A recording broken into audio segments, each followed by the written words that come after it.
At narito na naman ang mainit na balita mula sa mundo ng politika. Isang nakakabiglang balita ang ating natanggap mula sa Los Angeles, California. Sa kabila ng mga kontrobersya at paghihirap na kinakaharap ng pamilya Marcos, isang bagong usapin ng sumiklab na tiyak magugulat ang buong bansa. Ayon sa mga ulat, si First Lady Lizata Nasmagos ay naharap sa matinding kaso na may kinalaman sa pagpapakalat ng mga iligal na pulburon sa bansa. Isang iskandalo na tila nagpapakita na karma is real. Ang balitang ito ay nagmula sa isang malalimang investigasyon ng mga otoridad sa Estados Unidos at Pilipinas. Ayon sa mga source, isang internasyonal na sindikato ang nasangkot sa operasyon ng droga at may mga ebidensya na nag-uugnay kay First Lady Lizata Nasmagos bilang isa sa mga utak sa pagpapakalat ng mga drogang ito. Kung mapapatunayan, may posibilidad na mapatawan siya ng parusang kamatayan sa ilalim ng batas ng Los Angeles. Isang malupit na development ito na tiyak magdudulot ng tensyon sa bansa. Isang malawak na network ng mga drug cartels mula sa ibang bansa ang sinasabing nakipag-ugnayan sa ilang matataas na opisyal ng gobyerno at isang bahagi ng operasyon ay nakatuon sa Pilipinas.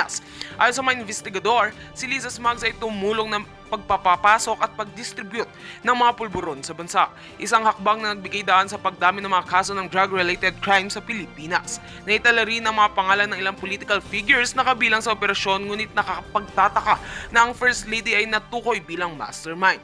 Habang patuloy ang investigasyon, umaasa ang marami na hindi magkakaroon ng anumang cover-up sa kasong ito.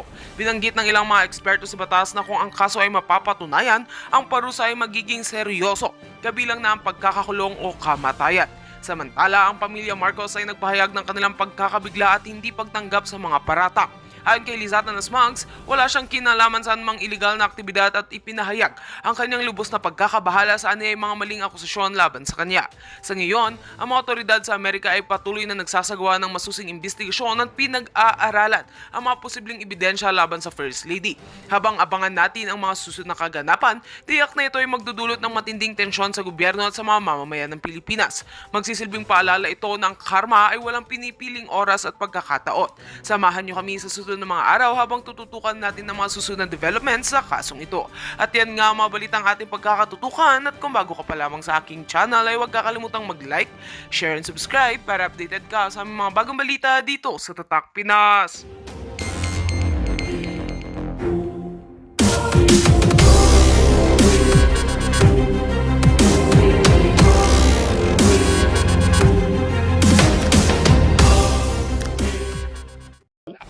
Sila ng gulo, no? Sila yung, akala ko kasi chismis lang. Hanggang tumingin ako sa Facebook, abay, Jay Ruiz pa lang nagsabi at nagpasimula ng kontrobersiyang ito.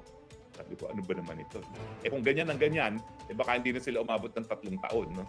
So, pwede siya matapos ang kanyang termino, gaya ng nakasuhan si GMA at si ERA, matapos ang termino nila, no?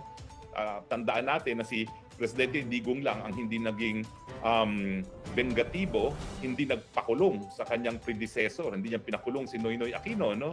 Pero dalawang presidente, matapos ang kanilang termino, nakatikim ng pagkakakulong, although hospital arrest at saka home arrest. So, I hope no mapapabilis yung mga bangag. But alam mo, folks, ako nung nabasa ko yung mga chismis nila, sabi ko nga ang opinion ko diyan, di magpakulong si Pangulong Duterte. Kung meron silang warrant of arrest. Subukan nila para magkaalaman na ng nakita ng taong bayan na doon natin makikita yung power lalo ng taong bayan. We'll see. Ako, kung narinig tayo ni Pangulong Duterte, kung meron nga silang mga ganyang warrant of arrest dyan sa Pilipinas, not from ICC, magpakulong na po kayo at nang magkaalaman para mas mapabilis. Di ba? Pero nung nagkausap kami ni Tatay Digong kagabi, sabi niya, papakulong ako. Tanda na naman ako. Oh, sige, wow, sinabi niya pala yan. Oo. Doon sa aming pag-uusap sa telepono, magpapakulong ako. Tignan natin. Sige. Kaya ngayon, baka mamaya sila nag-iisip. Abay, baka mamaya talagang mag-alsa ng taong bayan, yung hindi pa nangyayari na sandabuka lang talagang magsasabing tama na, sobra na, bagamat naganap na yan sa Luneta, naganap na yan sa EDSA, no? Baga, ang inaantay na lang natin part 3, kasi yung part 1 yung sa EDSA, part 2 sa Luneta. Baka mamaya pag inarest nila ang Presidente Duterte, mag-part 3 na, at magresulta, gaya ng parehong resulta ng EDSA 1 at ng EDSA 2 na naasisante yung mga nakaupong Presidente. Anong tingin mo, Harlika? Well, sa nakikita ko dito, kung gagawin nila yan kay Pangulong Duterte, baka nga mangyari ang inaasam-asam natin. Baka kumbaga inadya ng Diyos na mangyari o mangyayari ang gagawin nilang pagpapakulong o paggigipit sa kay Pangulong Duterte at nang makita ng tao, lalo kung gaano kawalang hiya, kung gaano ka bangag ang gobyerno ni Marcos Jr. Kanina, nanonood ako ng speech ni Inday Sara na sinasabi niya na kahit siya magpunta ng mga probinsya, ay sinisisi siya ng taong bayan na ikaw kasi dahil sa'yo nabudol kami. Tapos sinabi ni Inday sa speech niya na siguro ay nung binisita daw niya si Pastor Kibuloy na sinabihan siya na Inday, kaya nangyayari sa'yo yan o yung nagkaroon ng budulan at yung nangyayari ngayon may dahilan. So ako, ganun din naman yung pananaw ko even before sinasabi ko sa vlog ko. Baka may dahilan nga itong warrant of arrest na ito. Baka nga ito na yung last resort ng taong bayan na makita kung paano nila hinaharas, niladrag ang Pangulong Duterte para lalong mag-alab ang kanilang mga damdamin at manindigan na tama na, sobra na, dapat nang gurgurin ang mga bangag. So yan ang nakikita ko dyan. No, Maharlika, 79 years old, halos 80 na. Pinaka-minahal na presidente, 87% satisfaction and approval ratings matapos ang kanyang termino bilang presidente. Kakalad ka rin nila sa kulungan dahil lamang sa kanilang itim na plano na manatili sa pwesto panghabaw ng buhay. Huwag po tayong malilito ha. Kaya po nila ginagawa ito na pakukulong si Presidente Duterte, na pinapa-impeach at pinapatanggal bilang vice-presidente si Sara Duterte dahil nais nilang manatili sa kapangyarihan forever. Kung hindi si Tambaluslos, kandidato ng Liza Tanas. Ikaw magkwento kung sinong kandidato ng Liza Tanas. Well, na-post ko na yan kung sinong kandidato ni Liza Tanas. Pero bago ako pumunta doon, Spokes 2023 pa lang, sinasabi ko na itong evil plan ng Marcos administration. Natatargetin una SMNI, PRRD, Inday Sara, vloggers. So lahat ng mga expose natin. Di ba? Di ba? Lahat mo ako. Kasama tayong dalawa doon. Tayo actually Oo nga pala, ang tinarget talaga. Oo, tayo talaga tinarget. Lalo na yung pinalabas natin yung pulburon video. But anyway, yung pulboronic. So, kitang-kita na yung mga information na natanggap mo ay pareho talaga at nangyari na nga ngayon sa Bangag administration. So, ano yung tanong mo yung kanina? Sino bang kandidato ni Liza Tanas? Ni Liza Tanas. Okay. So actually, meron ng...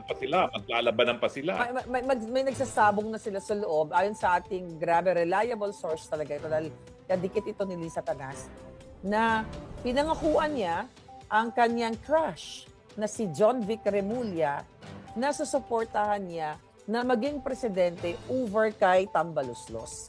Kaya meron silang sabong dyan sa loob ng Malacanang. So, yan ang nakita natin.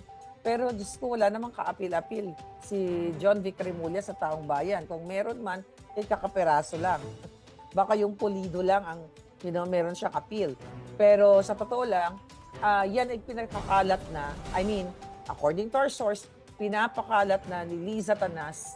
At ano na yan, pinag-uusapan yan sa mga business sectors, sa mga tycoons, may mga malalaking negosyo, na pinupush ni Zatanas si John Vic Remulla for presidency sa 2028. So yan ang kanyang kandidato, not Tambaluslos. Kaya hindi rin natin alam kung ano yung mga magaganap pa na bangayan nitong Tambaluslos and Liza Tanas. So yan yung mga information na nakuha natin. Anong sabi ng puting ahas mo? Bakit ayaw ni Liza Tanas kay Tambaluslos? Sila ang kumbaga mag-anak. At sila naman talaga, alam mo, sabi nga ni Inday Sara doon sa kanyang press conference ng hating gabi na nandun tayo pareho dalawa, no? Na nung eleksyon, nagrereklamo si Tambaluslos, hindi naglalabas ng pera ang Liza Tanas at ang bangag at lahat pinapaubaya sa kanyang gastos. At ang sabi ni Inday Sara, huwag ka mag-alala, lahat ng nakakalap kong mga contribution, ibibigay ko lahat sa iyo. Pero bakit ngayon ayaw ni Satanas kay Tambaluslos? Well, kasi nauungusan siya. According to our source, nauungusan siya dito sa pagnanakaw. So, nagpaparamihan sila ng nakaw. Nakita mo naman, ang Congress hawak ni Tambaluslos. 'Di ba? Siya ang may final say diyan. So, yan ang kanilang pinag-aawayan. So, hindi pa natin alam kung ano pang iba, but ang sabi ng source ko, gusto yatang, ang term ko dyan, gustong matikman ni Satanas yung kanyang crush. Kaya naman pinapaasa niya. Baka bubudulin lang to si John Vic. Di ba? Katulad ng pagbubudol sa ating lahat. Oo. Kaibigan ko silang pareho, si John Vic at saka kanyang napakagandang misis na doktora. No? Sana wag naman. No? At anyway, alam mo, dalawa na yung kasong napag-usapan natin, yung GAA at saka yung PhilHealth. Meron pa tayong ibang mga kaso, pero ito isang kaso na susunod na pag-uusapan natin. Pero bago tayo magpatuloy, Prof. Ana, magparamdam ka kung nandiyan ka na. Nagpaalam kasi si Prof. Ana na siya medyo malilate, no? At meron ata siyang ka-meeting. So pag nandiyan ka na, magpakita ka lang para magbati, enjoy the conversation. No? Pero itong susunod na kaso ay kaso ng mga vloggers. Na isa pa sa Korte Suprema dahil nagkaroon ng pag-hearing ang tinatawag na, anong tawag dun sa TRICOM Committee? Anong tawag natin sa TRICOM Committee? Kasi ano yan no? Public Information at saka Information Communication Technology, ICT, no? Ano yung tawag natin sa TRICOM? Kasi yung Quad Huad, yung TRICOM, Tridorcom. Nagdidinig ngayon ng isang resolusyon kung saan tinawag ni Ace Barbers na narco-vloggers at pogo-vloggers ang mga DDS vloggers. At kasama ka doon, Mother Dragon, papayag ka ba dyan? Anti-bangag vloggers. First naman, talagang hindi naman sila pumayag na susupili na lang sila kasi nagkaroon na ng desisyon ng Korte Suprema, Gonzales versus Chavez. Yung nag-utos yung dating Secretary Chavez, Gonzales pala, na huwag niyong pa-e-ere yung Hello Garci tape na yan. Otherwise, paparusahan ko kayo. Nagpunta si Frank Chavez sa Korte Suprema na bawal yung ganyang banta dahil yan ay nananakot. At ang pinagbabawal ng saligang batas, hindi lang yung aktual na panunupil ng malayang pananalita, kundi yung kahit anong bagay na magiging dahilan para matakot ang taong bayan na magsalita. Dahil napaka-importante ng karapatan ng malayang pananalita sa isang demokrasya dahil nga naghahanap tayo ng solusyon sa problema natin, habang walang po pwedeng magkaroon ng monopoliya kung anong solusyon, hayaan natin marinig lahat ng idea. No? Pero di ako kasi makapag-discuss dyan dahil kami yung tumatayong abogado ng vlogger. So hayaan kitang ikaw ang magdiskurso dahil ikaw daw ay narco-vlogger at ikaw daw ay isang pogo-vlogger. Ayon si Ace Barber. Well, dapat nga dapat nga siya yung unang nagkaso sa amin. Kung meron siyang ebidensya na kami, 37 kami, na tumanggap ng pera galing sa Pogo at galing sa narco. So ako naman, kasi napag-usapan namin sa group na supposedly kasama ako sa pag-file ng case against him at sa iba pang mga kasama dyan sa Tridorcom. Pero kasi alam mo naman yung situation ko na talagang may assassins at may tinatarget talaga ako ng Bangag administration. So alam mo naman, the moment na umapak ako sa Pilipinas, baka itaniman ako ng 1 toneladang pulburon at sasabihin, itong Maharlika na ito, salta ng pulburon, siya pala ang may bit-bit na pulburon. Di ba? So, ang sabi ko sa aking mga kasamang vloggers, kayo na lang muna dyan sa Pilipinas. Kasi pag nag-file ako ng case, kailangan personally, pag nagkaroon ng hearing, nandiyan ako. Di ba, folks? Hindi naman pwedeng sa Zoom lang, via Zoom lang, unless na payagan nila ako. But definitely hindi. Kasi ayaw nga nilang pumayag na naka-Zoom ako dun sa mga previous Senate hearings at na inimbita ko.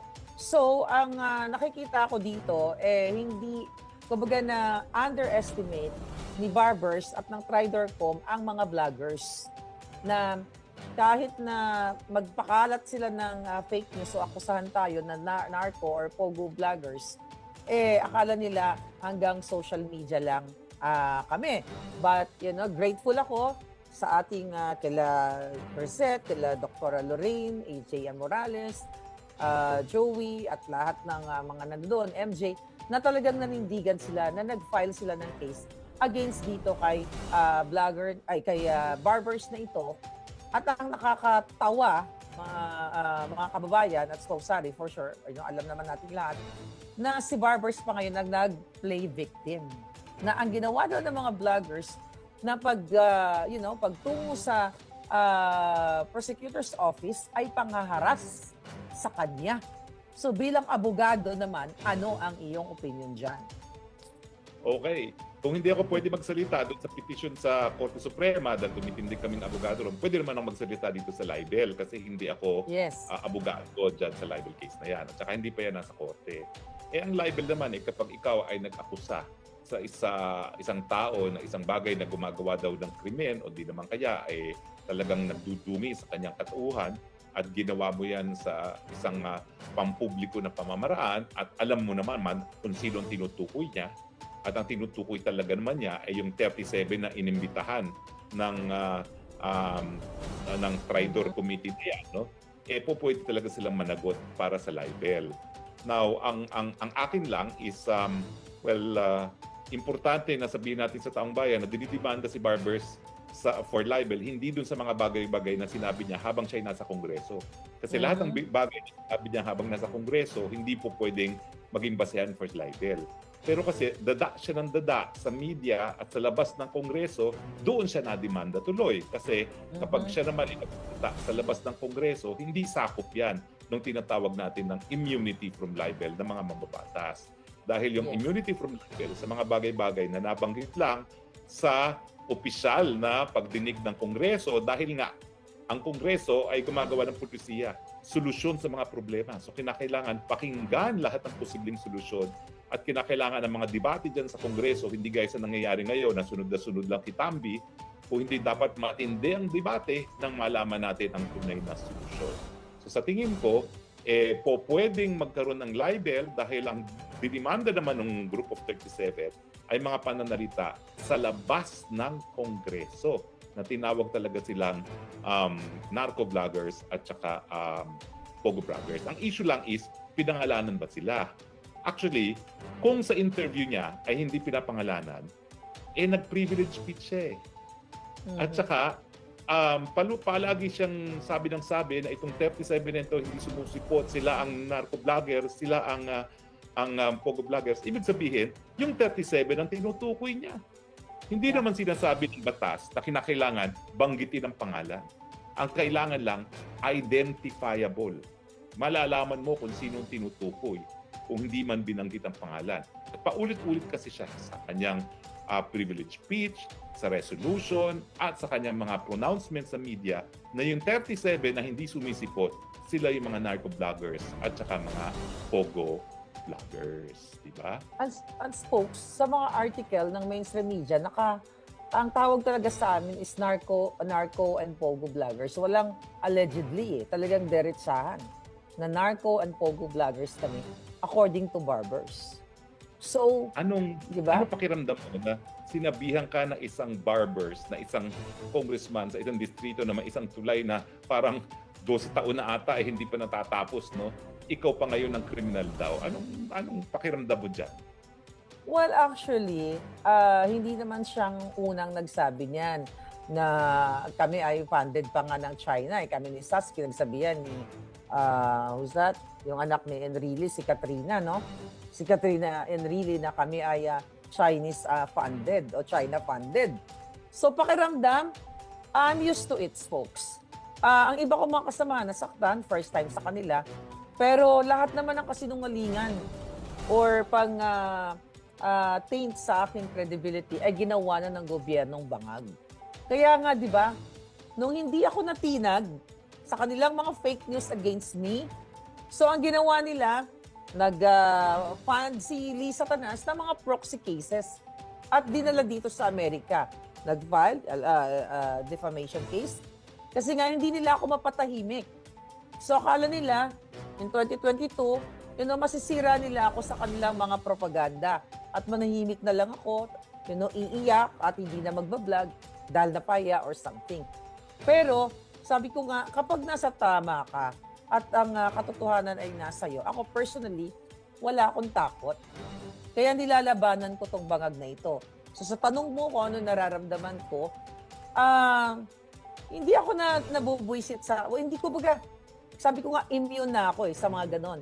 But syempre, dun sa mga kakilala ko, mga kaklase mo, nag-aalala sila na sinisira kasi kilala nila ako na hindi totoo. Hanggang ngayon, nakita nila dito sa Amerika yung sitwasyon ng buhay ko. Sabi ko, naglolokohan nga kami nung nag-travel kami from Europe. Ang sabi ng mga friends ko, bakit pa tayo nag-sharing? Ilabas mo na yung binayad sa'yo ng Pogo at ng narco. So, nagiging joke na lang. Pero hindi na nga ako nasasaktan doon. Pero mas nasasaktan ako doon sa mga kasamahan ko sa Pilipinas na first time sa kanila nangyari. Na naapektuhan yung family nila. So, ako, nung first time na nangyari sa akin yung pagigipit nila, ng mga pangaharas nila, ang sabi ko sa mga loved ones ko, kulang kayo. Kayang-kaya ko itong mga bangag na to. So, yun lang ang aking pakiramdam ngayon. Tuloy ang laban. Let's fight for what is right. Kasi, ang pwede lang natin i-counter sa mga ito, yung katotohanan. So, kaya nga dumadating sila sa point na hindi kanila mapapatumba or hindi kanila masisira through media, social media. So, ang last resort ni Liza Tanas, alam mo yan, mag-hire ng assassins to gorgor me. Kaya nga, nag-iingat din ako. So, yan ang By the way, folks, I don't know kung nakita mo, na mayroong mga foreigners na mga kulto daw or mga nakita ko religious yun. group. Oo, sa Minglanilla, no? Minglanilla, Cebu. Oo. So, Hindi kaya yan nagmamarch siya. Hindi kaya yan yung mga Afghan na empleyado ng American Embassy na dapat dadaan lang dito for processing. Kaso nga, si Trump ipinigil lahat ng pondo ng aid. So ngayon, stranded yung mga Afghan nationals na yan na hindi naman refugees dahil yan ay mga nagtrabaho sa mga Amerikano, no? Na dapat dyan sila sa Guam nagpunta para isettle. Ngayon, nandyan ngayon sa Minglanilla, no? At pero mukha naman silang hindi Afghans, folks. Kasi parang may mga European, Amerikano, may Middle Eastern. Kasi ma-identify mo yun kung lahat ay from Afghanistan para ma-identify natin yung kanilang features, di ba? Pero dun sa video na pinakita na, actually na-post ko bago mag-intro si Prof. Ana. So ipapakita lang natin. Ito yun, no? I don't know. Ay, nakaano ako. Ay, di bale, nakita naman na nila yon.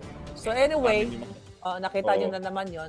So, yun. Bago tayo magtuloy-tuloy, andito na Sister Dragon. Prof. Ana, welcome to our show. Welcome. Thank you so much, Mother Dragon and Spokes Harry. Pasensya na po. Medyo na late lang. Nagkaroon lang ng meeting at ngayon nakabalik na. Nagmamadali ako para lang hindi talaga malate masyado. Pero still late pa rin ako. Maraming salamat, Mother Dragon at saka Spokes at kayo muna. At ngayon naman ay nakasali na ako. At yes, mainit nga ang ating mga pinag-uusapan ngayon. Kasama na yung nangyari sa Hong Kong at saka yung mga bali-balita na may standing arrest warrant daw kay PRRD. Yung mga ganyang balita. Oo. Yes. Prof. Pinag-uusapan na nga namin kanina. Yeah. So, ayun, nakita mo rin ba? Yung ituloy lang natin yung ating usapan na Spokes Harry, yung tungkol sa mga hindi natin alam, Afghans, European, Americans, o ano man ang lahi na nagmamarcha sa Cebu. Minglanilla. Oo, yun dun sa lugar na yon. Ang sabi ko nga, Spokes, ito ba ay pinalusot ng immigration? Ito ba ay dumaan sa tamang proseso? At kung mga matitino ito at ito ay mga, let's say, professionals, bakit sila nagmamarcha doon? Anong ganap? Di ba? So, hindi pa rin discount yan na talagang Afghan yan. Kasi ang pinoproseso lamang nila ay mga empleyado ng Amerika galing sa Afghanistan. So I take it, ang ibang lahi din yan, no? Hindi lang mga Afghan. Kasi lahat ng mga empleyado ng US Embassy, yun yung nais lang i-process dahil bibigyan daw sila ng special immigrant visa. na na-stranded sila ngayon sa Pilipinas dahil nawala ang pondo siguro yung paglipad nila sa Amerika, no? Hindi lang yan. Dahil ayaw ni Trump na tanggapin ngayon yung mga immigrants na yan. Yes. No? So, baka mamaya, dito na maging permanent resident na sa atin yung mga Afghan na yan. Kung Afghan man yan. Pero mabuti na lang linabas mo dahil dapat naman ang immigration ng ating Bureau of Immigration, Commission on Immigration, dapat tignan kung anong ginagawa niya mga kaduda-dudang mga dayuhan dyan sa Minglanilla. Masarap pa naman ang lechon dyan sa Minglanilla. Pero kung sila yung mga Kami siya. I know. Talaga. Magtataka ka, no, Prof. Ana, magtataka ka bakit sila bakit kanino nagmamarsya?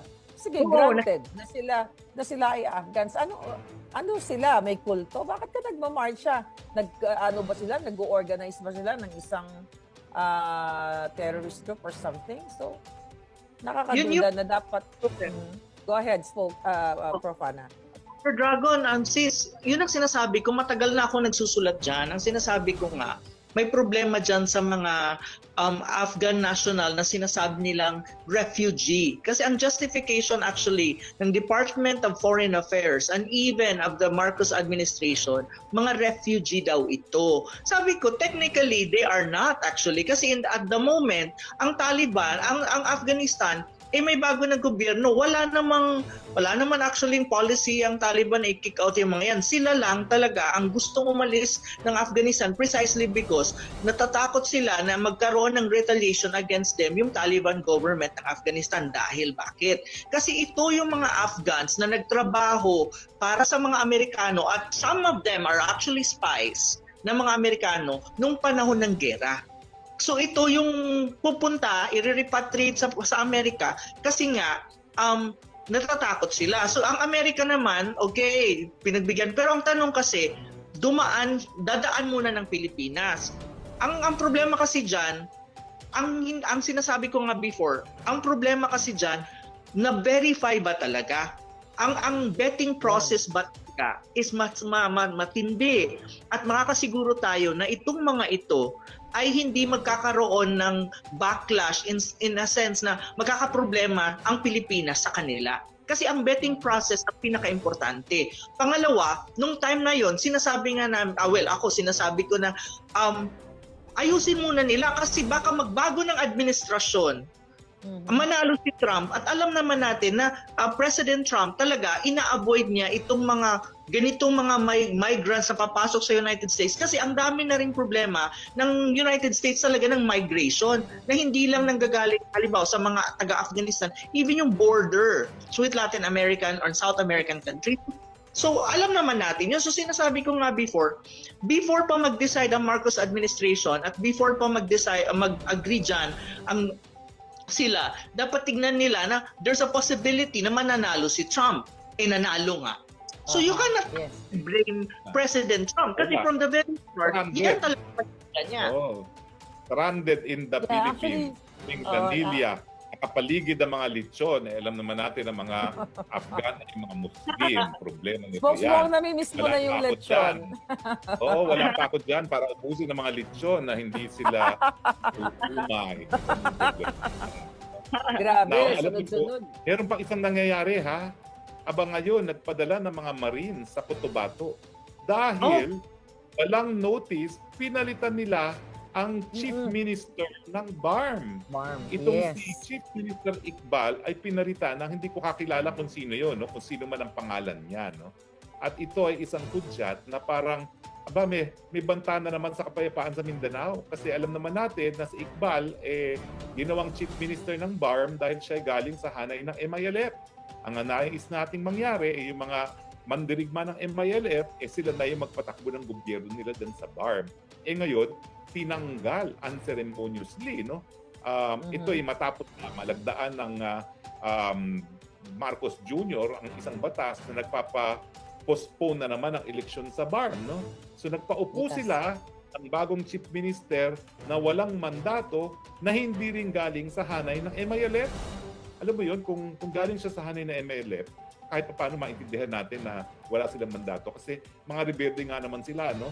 Hindi sila handa para mag-eleksyon instruksyon at saka wala pa silang panahon na pag-aralan kung paano mamuno dahil nagkaroon nga ng COVID, no? Ilang taon naman yung COVID na yan, no? Pero ngayon, hindi galing sa hanay ng MILF ang tinalagang chief minister. At ngayon,